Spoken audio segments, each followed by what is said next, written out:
If you are planning your wedding, John Lewis can cater for all your needs. Don't worry about that. And if you don't know who John Lewis is, department store that sells all the things and invented Christmas. And I'm a UX manager, one of them. There's a couple. And I'm going to be talking about what it says up there. Silos, collaboration, and the fact that John Lewis is a company as old as time. But before I get on to that, this is my town, your town, London town, one of the best towns in the world. And very graciously, the hosts of Jam London took all the speakers out to Exmouth Market for a lovely dinner. None of you was invited, don't matter. It was for us. And what I really enjoyed about this dinner, it was Exmouth Market, so it was good fun people, as you've heard and seen tonight. It was amazing food, Exmouth Market, and I got shit-faced. So those are the three key ingredients of a good night. However, because I was showing all the speakers pictures of my new kid, here we go, just show you there. Come on now, because I was showing lots of pictures, ultimately, my phone ran out of battery. And I've been to Exmouth Market dozens of times, usually drunk. And then when I came out of, I forgot what restaurant it was, that's how good a time it was, I realised I didn't actually know where Angel tube station was. And if anyone's ever seen Exmouth Market, there's not just roundabouts or crossroads, it's like 5 ways, just things go everywhere. So for the next 20 minutes, I was just wandering around. I'm a bloke, I'm not going to ask for directions. So I just wandered around aimlessly for 20 minutes. Obviously, I was in absolutely no danger because I'm an alpha male, as you can tell by the cardigan. So the fact that I was wandering into random estates trying to find Angel was of no issue whatsoever. Now, the reason I'm telling you this is because as I walked out, I saw no signs, there were no way paths, there were no ley lines, there was nothing to grab onto to end up getting to Angel. And that is because London has had zero planning. It's as old as time, it spawned out of nowhere, other areas spawned, it all crowbarred together, and none of it actually makes any logical sense. A lot like John Lewis's propositions. So this one is wish list. Now, wish list is going to get me in the least amount of trouble for talking about, because it's almost a joke that it's been deprioritized so many times. When we did the rebranding, we just had to get anything out there, and I was working on it maybe 3 years. And you only had to do a 10-minute lay of the land to realize that Wishlist is a great proposition. You know, Amazon really utilize it, but we didn't connect it up to our basket page, any of our data lakes, any of our checkout process. And for some reason, I've done in-store with 2 escalators going side by side. That's how we represent in-store on our stores page. And the problem with that is, because we're John Lewis, no one complains. You'll never get any bad feedback about John Lewis from people. You really, as a researcher, they have the hardest job. You really got to dig into them. So we sort of calculate that as missed business opportunity, and that's what really it's coming down to these days, because in retail, you can't get away with 80% anymore. That's just not profitable. You've got to go the extra bit to get to 100%. And I think the way of getting to that 100% is through collaboration. Now, what changed? Obviously, times are changing and we are collaborating more, but the real step change for John Lewis is Paula, our new MD. So she probably took 6 months, it was about 2 years ago she turned up. She probably took 6 months to really understand and absorb the business from her new position. She's been in it since she was a grad, so she knows John Lewis well, but then when you move up and down and sideways, you've got different lenses to look at. So she probably spoke to many, many strategists. Obviously, I'm not privy to all the strategists she spoke to. I think McKinsey was one of them, and they mention about, you know, technology, capability, combining with operational logistics, something very, you know, strategy like that. Ultimately, do shit together. So she came out with these sort of things as the year progressed, and you're all product people looking at those words, that's music to your ears. And I'm a UX designer. I would have liked to hear the word design thinking, but I got collaboration. So that's something I really hooked onto, and we thought we can run with this. So a few initiatives were started, one of them being gifting. Gifting is gifting in John Lewis terms is like, this is everything you can sell as someone that can buy for someone else, or it's anything that is giftable. Think Oliver Bonas. I know I shouldn't mention them standing up here, but ultimately that's the mental model you'll all probably be familiar with. So she wanted to get to this. I've never been to New York, but I heard they number their streets, so I'm guessing if I'm at street 10 and I want to get to street 13, I'll walk up a bunch of streets. Or down, again, never been, absolutely no idea. That might not even be New York, I don't know. But this is collaboration, right? This is a bunch of humans sitting down and going, how do we want our city to be? And they decided loads of squares. So our sitting down was around this gifting product. Yeah, let's call it a product. Let's stay with that methodology. And the process for collaboration is this. Everyone in the room prioritize those problem statements, mobilize cross-disciplinary team to do that. So Peter Piss, right? Of course not. This is John Lewis. It has so many departments that even getting everyone in the same room together for 3 days was a no-go. We had to take it down to 2 days. Secondly, we had the best customer experience design manager. That's a mouthful of a job title, but really what she did, I would argue she acted as a PO. She pretty much took every one of the people in that team, in our team, and the SMEs for gifting, because there are loads of SMEs for gifting. It's never been thought of holistically or strategically, sat them down and explained exactly the concept of a workshop and why they are important. And without her, none of that would have ever got off the ground. Her name's Kat, she's awesome.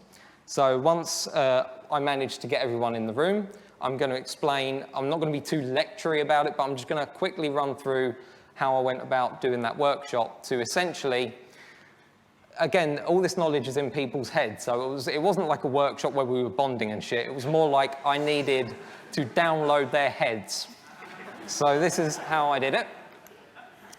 Obviously, you start with the customer, blah, blah, blah. We didn't have primary research, but we did have a market research that had videos. So I had, and these people in the workshop were directors, they were managers, they were doers. It was a real mix. So I orientated them to the customer first, and then I set the vision. Instead of a massive argument about what the vision was, I got them to answer that question there. I got them to write it down.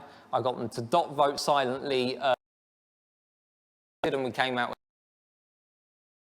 a vision statement. The real reason I did this is because at John Lewis, you are leveled. So I was a level 7. The lowest level is level 10. And Paula, who I showed you, is level 1, I assume. And in the 90s, they were still calling people who weren't managers rank and file. So as a result, I needed to assert dominance. And the only way I could do that, because I was one of the weaker people in this workshop, was to make sure they sat down for the first half an hour of these 2 days and do exactly what they were told. And it also saved me a 2-hour argument between directors, because you know what they're like. They like to run down the clock and talk. Next thing I did, they got their own back on me. So ultimately, I had them all shout at me simultaneously, and I quickly drew up this journey. It was nice to get everything out there. It's good, because if you mobilize several teams at once and you're all in the same blob, then you know there's going to be duplication. Again, I'm going to skip over these because I get the feeling you're all very savvy with this stuff. This is a lower level customer journey map that we created off a few scenarios. Across the top is your journey. Along the side is all the stuff you want to find out. And that helped to really dig into what the customer was doing in these particular gifting journeys we chose. Then and this is the interesting thing around having such high-level people. We wanted test cards, so Mad Libs, that's a useful way of getting stuff out of people. But the issue we had with this, and it's very annoying, directors speak in solutions, they don't speak in problems. So every time they wrote a test card which looked too solution-y, I'd sort of grab it off them, screw it up and throw it on the floor and get them to start again. I eventually conceded ever so slightly because they started writing the problem statements, and before they wrote the solution, I said, write the solution on a post-it note, dump it on the back, and I just sort of got those post-it notes after and threw them away and all. But I didn't tell them. That's what you do. You lie as a UXer. So we had 62 hypotheses, and 25 problem statements came out of them. We sent them all away. We had to kind of collate them into something that looked feasible. And the reason we had to get down something that looked feasible is because then we had a session where I created as much conflict as humanly possible and everyone shouted at each other. Because you now have these problem statements, you want to prioritize them against the set of strategic criteria. And Harvey balls are great and there are other ways of doing this. I just like comparing it to each other. Is this problem statement more important than this problem statement?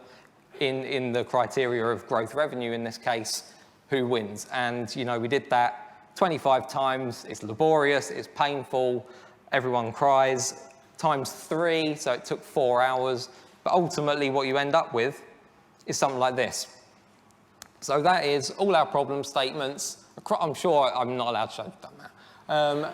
Across all our criteria, and then that's that. Yeah, so ultimately what you have here is a little bit of maths, nothing too crazy.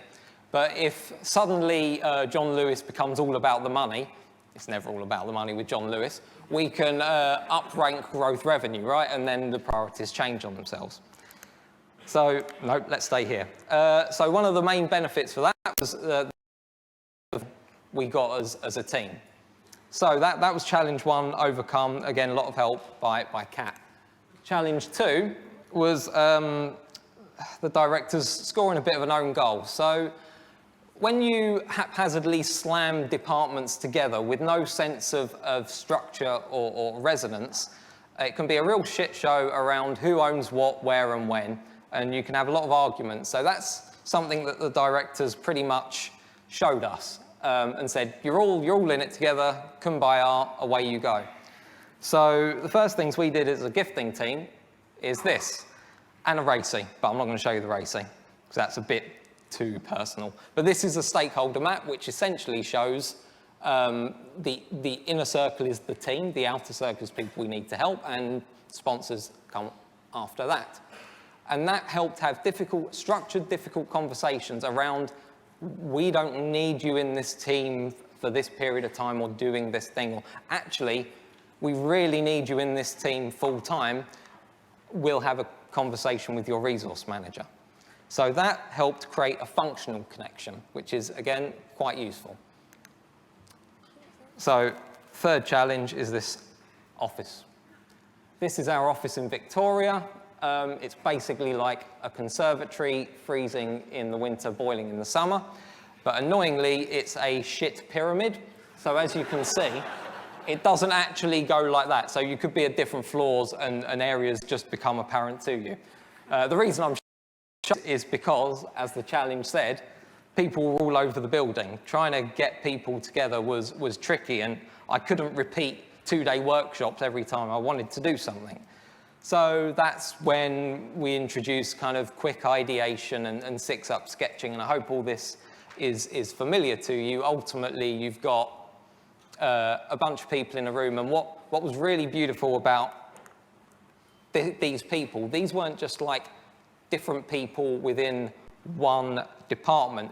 Each one of those people represents an entirely different department. So you'd have buying, merchandising, UX, partner capability, store design, space planning, all these different specialities that, I mean, arguably, some of these people had been in John Lewis for 25 years and never met each other or even worked with each other.